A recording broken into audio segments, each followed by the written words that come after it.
नमस्कार, मैं डॉक्टर सिमंतनी पालावत। आज के हमारे वीडियो में हम चर्चा करेंगे बीसलदेव रासो पर। बीसलदेव रासो की रचना नरपति नानी ने की। इसके रचना काल के विषय में विभिन्न विद्वानों में मतभेद है।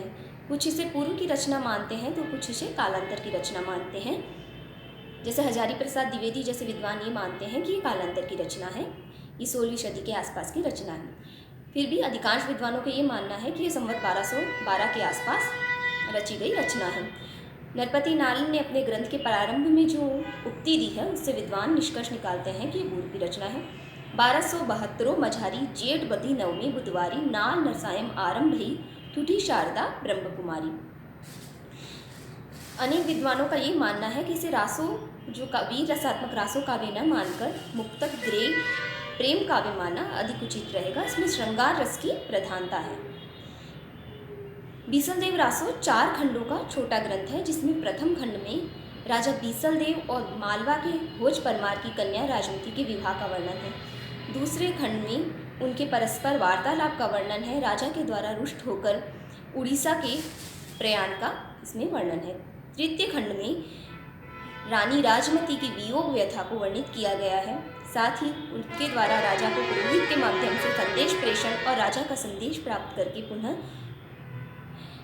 लौटने का वर्णन किया गया है। चौथा खंड है, उसमें राजा भोज द्वारा अपनी पुत्री को ले जाना और राजा का रानी को पुनः चित्तौड़ लाने की घटना का वर्णन किया गया है।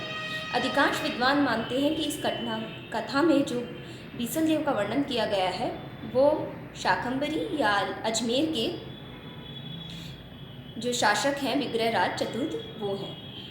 इस कथा में सभी स्थानों पर प्रेम कथा का वर्णन आया है। संयोग और वियोग दोनों के ही चित्र इसमें खींचे गए हैं, यथापि इसमें वियोग व्यथा का वर्णन अधिक है।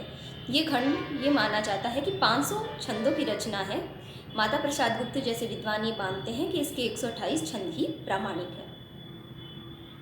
इस रचना को जो है वो संदेश रासक की परंपरा में रखा जाता है।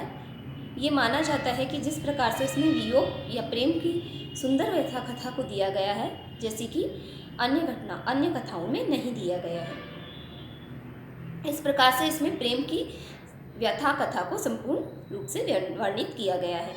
कालांतर में भी अन्य जो कथा काव्य हैं या उन्होंने इससे प्रेरणा ली है। इसमें सभी जगह भारतीय लोक जीवन को भी उभारा गया है। शगुन शास्त्र आदि के विचार भी इसमें प्रकट किए गए हैं।